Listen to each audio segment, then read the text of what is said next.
Cries of Redemption discusses sensitive topics, including sexual abuse, trauma, and mental health struggles.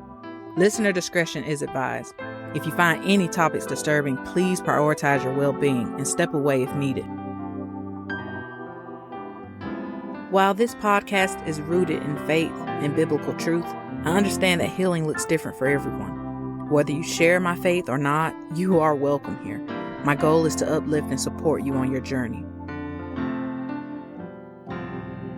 This podcast is meant to offer encouragement and support, but it is not a replacement for personal counseling or therapy.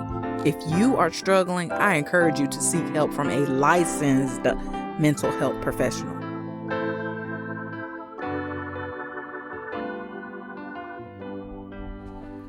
Hello, everyone. This is Janelle Starkey, and thank you for joining me today on Cries of Redemption podcast, where every cry finds hope and healing. Today's episode is part 2 of Who Do I Turn To? And God knows, with the recent update I gave, you know that I am looking to Jesus. I have no one to turn to but my Lord and Savior. If you didn't already know, my job position was cut. And I do realize that I left a lot of information out in the last episode out of excitement of the sheer joy that I get to finally do a lot of things that I haven't been having the time to do. And working on this podcast was definitely one of them. Since I'm no longer in the position of an instructional assistant, I have gone back to my previous position of a substitute teacher. Now, honestly, that field has become a bit cutthroat when it comes to accepting jobs, because almost as soon as they get posted, they get taken by someone. So if I'm not able to get that many jobs substituting, I am going to DoorDash. I mean, what else can I do? I've also filled out other job applications. And at this point, I'm just saying, Lord, let your will be done. If you're going to allow me more time to work on this podcast, to God be the glory. I'm going to use and take advantage of all the time He gives me. But you want to know why I'm not so concerned in this situation? I've already been through a stressful financial situation. And it wasn't even that long ago. It was the year before me and my husband got married. Let me take you guys back to at least the start of how that financial problem started. So, I graduate college with my associates in business. I lived in the projects, and I reached out to the housing authority asking them if they could help and assist me with getting work. I gave them my resume, they reviewed it, and the response back was that I am very well suited to become a substitute teacher. I'm sure I said it somewhere in one of these episodes already. I did not want to be a teacher of any kind, whether it was a sub or a regular teacher, but especially a sub. And I'm sure all of us have seen it somewhere where the kids act up whenever there's a sub. I did not like the thought of that, but looking at my circumstances, my daughter needed to be taken care of. So I went ahead and I quickly put away the thought that I didn't want to do that, and I accepted. Well, when it came to signing up to do the classes to become a substitute teacher, I found out you got to pay for it. And I'm like, I'm kind of trying to save every single penny I have, not spend more, especially after I found out you only get paid once a month. I said, this is already hard enough as it is. This is just making it harder. Well, to God be the glory. God opened up the door by having one of the ladies that was in communication with me sponsor me to go to the classes, to go to the doctor, get my shots, do my drug test. Once classes started, I know on one of those days, the instructor, she asked everyone what is it they wanted to do. Others were talking about how they wanted to work with children and they wanted to become a teacher. And I was perfectly honest and said, I'm only here because I need a job. What I really want to do is create businesses and create a nonprofit and help the homeless in my community. The instructor talked with me after the class was over and let me know about someone else who had already started a nonprofit, and let me know that I could learn a few things from him because he advocated for the homeless often. Well, I contacted him and we agreed to meet up so that I could ask him any questions that I may have had and he could take the time to properly answer them. Well, after we met up, we practically became friends. I said, well, we're trying to do the same exact things. So why would I go and try to start something myself and put my name behind it when I can just join yours that is already done and started and bring my skill set and my talents along? Well, from that day, I started working with him and other people within the organization. I volunteered my time. This wasn't about making money. This was about helping the community. And as time went on and we kept fighting and advocating to try and do different things, I mean, it was as if God was moving. We finally had, even more people on board volunteering. We had gone to City Hall several times about how we were going to make housing available for the homeless. We've gotten to where we had the very blueprints down to be approved. We had volunteers for mental health and for plumbing, for everything was going so smoothly. And I said, I want to do my part. I had made a vow growing up that I would have a business by the time I was 30. And especially after my father passed away, I said, it's going to happen. I'm not going to let anything stop me. Well, because of the move that was happening, I really felt inspired to join in the mix with something me and him had talked about concerning the organization and helping the homeless get a job. I said, I can create a business, of landscaping and pressure washing, and we can start off small because I don't expect anyone to necessarily want to work this job for the rest of their lives, but it could be like a temporary start for them to start gaining funds and gain some experience and backgrounds and credentials so that when they apply and go somewhere else, they have something they can put on their resume. We were in agreement with that. And because I knew that the financial situation with the organization needed to be kept for everything that was about to take place, I said I would do this of my own because it was my way of contributing to the organization and contributing toward helping the homeless. Well, I started the business, and little did I know my friend would pass away. And it was truly heartbreaking because we had gotten so close and so much had finally started to take place. And I remember talking to the board members and I'm like, hey, are we at least going to continue? They basically didn't. The organization got dissolved. And so many of us wanted to keep on. So many of us who were just volunteering, trying to get the same thing done, truly wanted to keep pushing. And then here I am with some debt that I have to pay off. So I was now in a tough spot. I attempted to get workers anyway. I attempted to do it myself. And because I was a woman, let's just say many people prefer a man than a woman.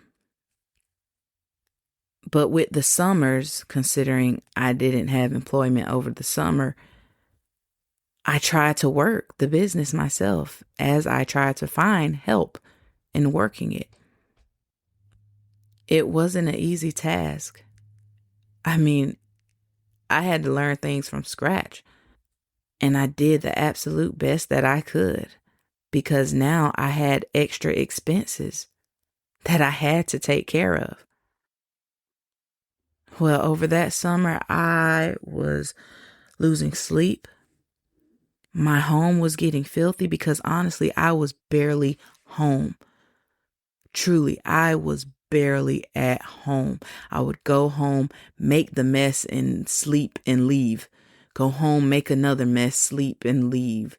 Go home, make another mess, sleep and leave. Go home, try to clean one mess, sleep, leave, go home, mess up what I already cleaned up, sleep. It was a repeating cycle of stress. And instead of complaining, honestly, I just cried because I said, Lord, I really messed up.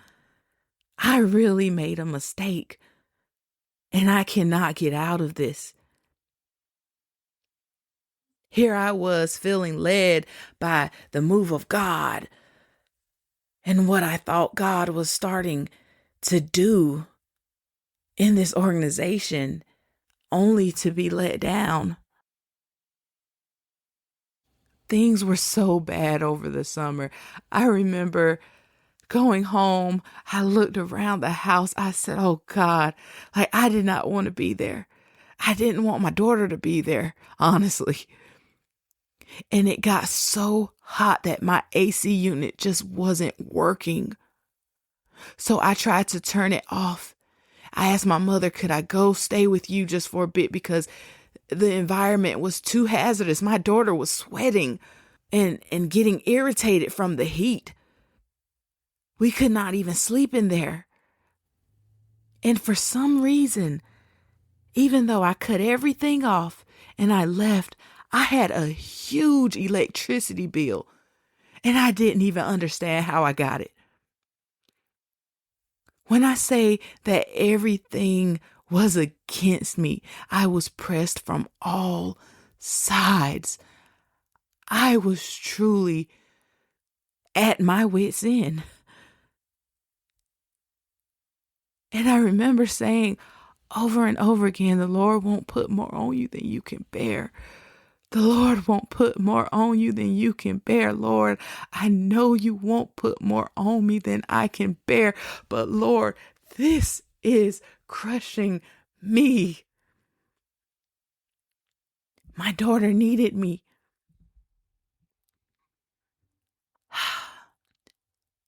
When it comes to situations that you're in, who do you turn to?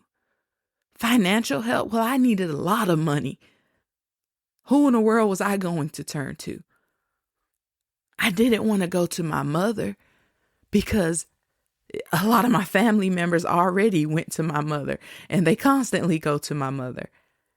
And I didn't want to be another burden on her and her finances.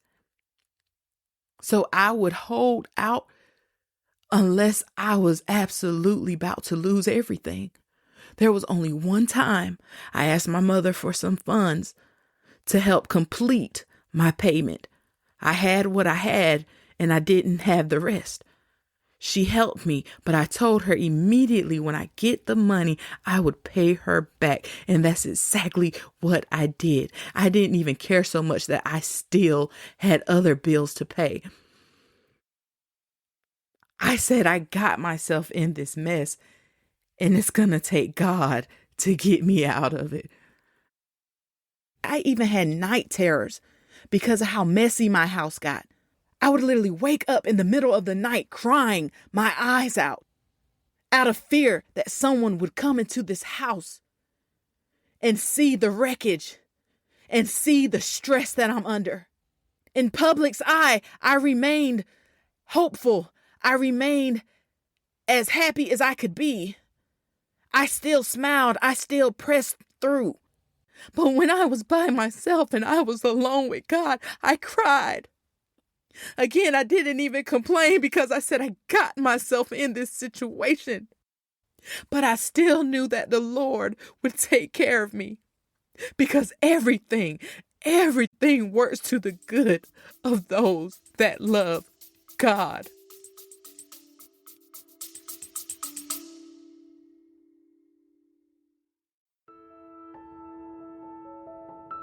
Let's stop for a moment. Before I continue, I just want to check in. If anything I've said so far has stirred up difficult feelings, guilt, shame, confusion, please know you're not alone. I understand what it's like to believe something was your fault when it wasn't, to carry the weight of consequences you never deserved. It can take years to untangle those lies, and that's okay. If you need to pause, step away, or take a breath, please do. This space is for healing, not pressure. Come back when you're ready. I'll still be here.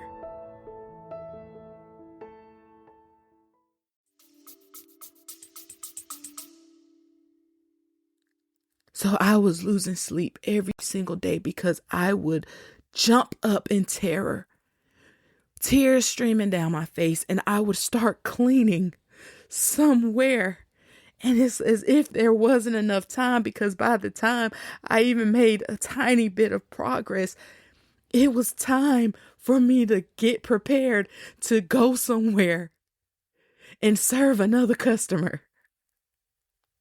There was a customer that did not express that their grass was higher than ever. And I had to go over it 3 times. And I let them know that that would cost more when I did it. And they made it seem as if it shouldn't have. Like I said, I was a woman, a Black woman, trying her best to pay her bills. And I wasn't appreciated in a lot that I did. Eventually, school was starting back up, and I was desperate for work. I said, I need a steady day-to-day job. I have to have work to start getting more money than I'm getting by myself, working with ungrateful people, doing things for ungrateful people. I remember no jobs were posted until the day before school started. Not even the day, the night before school started. And in my heart, I was ready to accept the first thing I saw, because I'm like, just one day I'll get the next and get the next and get the next. But to God be the glory. He put it on my heart to look through the list first. And as I looked through the list, I saw a position at the high school that I graduated from. And it guaranteed me 2.5 weeks of work. And I was saying, amen. It was a one-on-one position, sub position. And I didn't even know what that meant, but I didn't care. I had 2 weeks guaranteed, and I wouldn't have to worry about trying to make sure I had something every single day. Well, I go there, and God, with his good self, thank God for the bookkeeper that was there at the time. Even she didn't know why she was giving me the information she did, but she gave me information. She was letting me know about a position that was open. And she said that it's vacant, and if I needed work every day, I could possibly apply for it.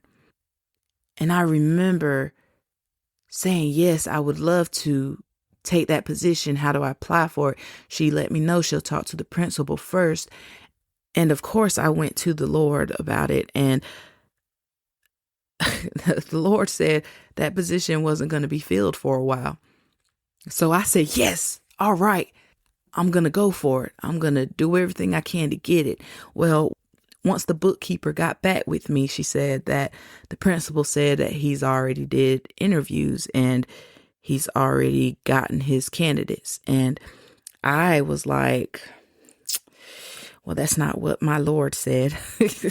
So as the days were kind of going by, I began to seek out the principal and let him know, like, hey, I'm still interested in that position if you haven't filled it.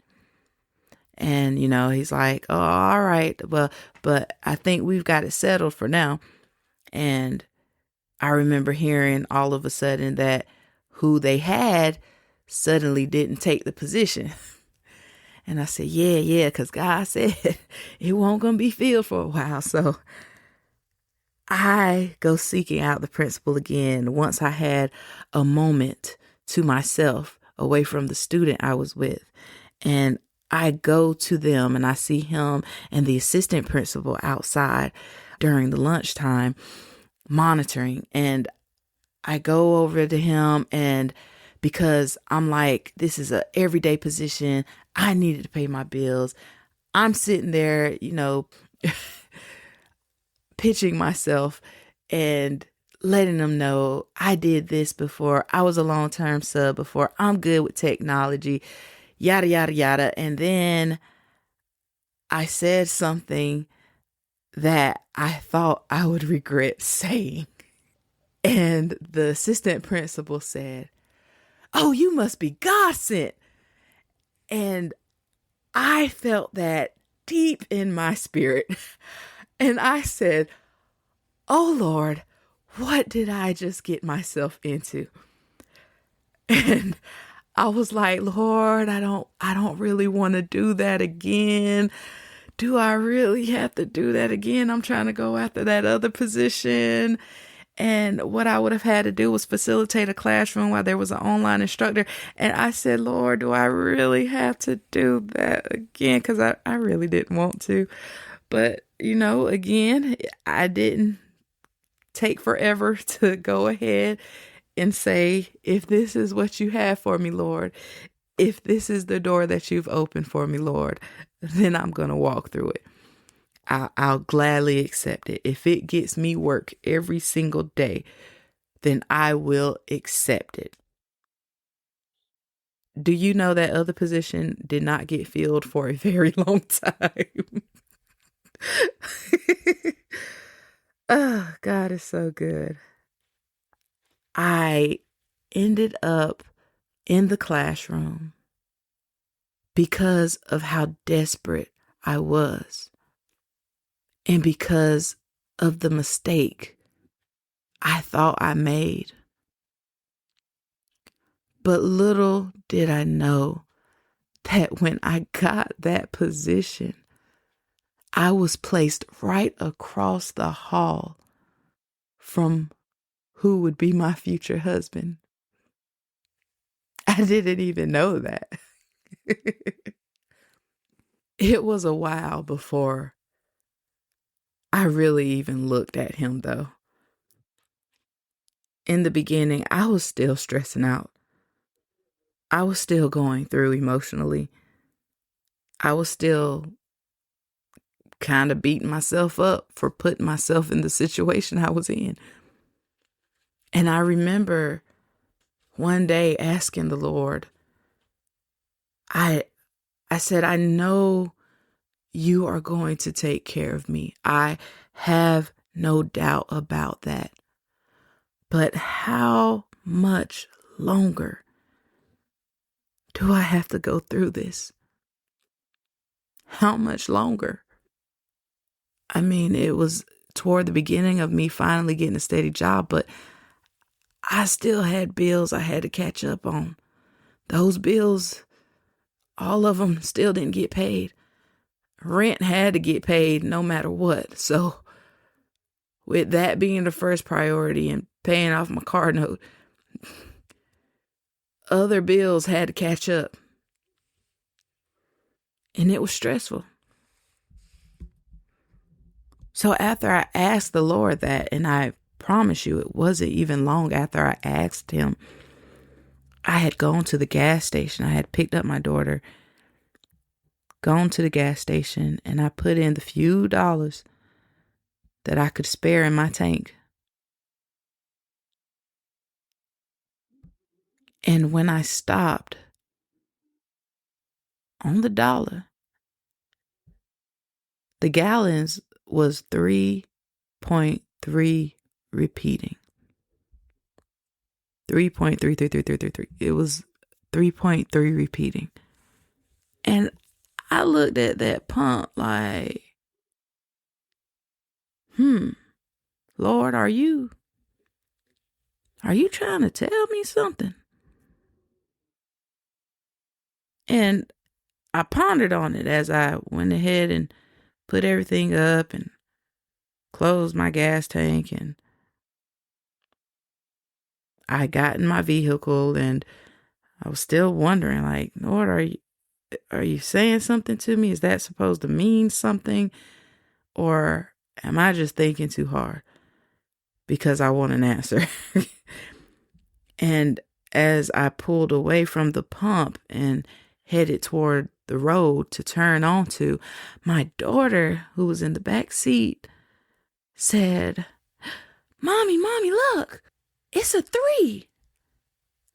I looked out the window and I looked up at the sky, and I promise you, couldn't nobody, not even a blind person, deny that was a 3, a cloud that looked exactly like a 3. And of course, somebody who's blind can't see, but just, I'm being very sarcastic with that. But there was no denying it. That 3 almost looked perfect, as if it was written up there with some giant pencil. I was astonished, and I said, okay, you are talking to me, Lord. And as I turned on the road, because there was someone pulling up behind me, and I didn't want to be rude, staying right there staring at the number in the sky. I didn't have my phone, sadly, right beside me, so I couldn't just take it out and take a picture. But I said, okay, Lord, what does 3 mean in the Bible? 3 stands for perfection. It stands for wholeness. It stands for completion. And I'm like, yeah, I want to be whole, and I need to be complete. I said, perfection. I don't know what you mean by that, Lord. I don't know how I'm about to be perfect, but we're all made perfect in him. But I accepted it. I said, I accept it, Lord. I accept it. I thank you. Thank you, Lord, for the answer.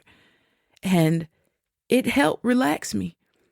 Not completely, but I had some relief. I knew he was going to take care of me. And not that I didn't already know, I just knew it wasn't going to be too much longer. Do you know that the Lord began to bless me? I helped others still. I sacrificed some of my time still. Someone gave me money for helping them get their brother's body back from Africa. And because I was in school at the time, I ended up getting some scholarship money I didn't even sign up for or know I was entitled to. The Lord gave me back pay through my daughter's Social Security, and I was in awe. I was able to finally catch up to my bills. And you know what? Once I was able to catch up to my bills, I was finally able to enjoy life to the fullest. Not only that, I kind of finally noticed my husband across the hall. I had no one to turn to but God.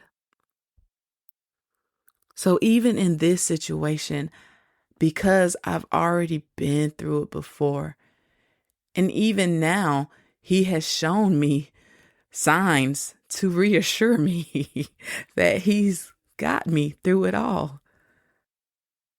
I will always turn to Jesus. I will always turn to my Lord and Savior for situations such as this. I mean, I'm going to him for everything now, but I'm just saying, if when it comes to financial stress and these kind of things, God is a present help in time of trouble. The joy of the Lord can be your strength. Just lean on him. Lean into him. Depend on him and be patient. If certain things don't get done, oh well, they don't get done, especially if you know that you are doing everything in your power to get it done. Don't let your situation defeat you, because you do have someone standing in your corner. If you have someone that can help, don't be too afraid to ask. And stop saying, I should have, or I could have, or I would have. Because the truth of the matter is, there isn't an alternate universe you can just jump to. God already knew what you were going to do before you were even born. You were going to make the mistake that you were going to make. You were going to end up in the position you have ended up in. My mistake was more of a blessing than I ever knew it would be. And that business, it will still be used. I am still going to help the homeless, and I will continue the vision. Don't let your circumstances be for naught. There's a lesson to learn. There's a blessing to gain. God can turn it around for your good if you let him. I pray you truly gotten something out of this episode. I still have more to talk about concerning who do you turn to, but we'll see how long that'll last. Until next time, please take care of yourself. Hold on a little longer, because this is not the end of your story. And you, my sister, my brother, are deeply and unconditionally loved.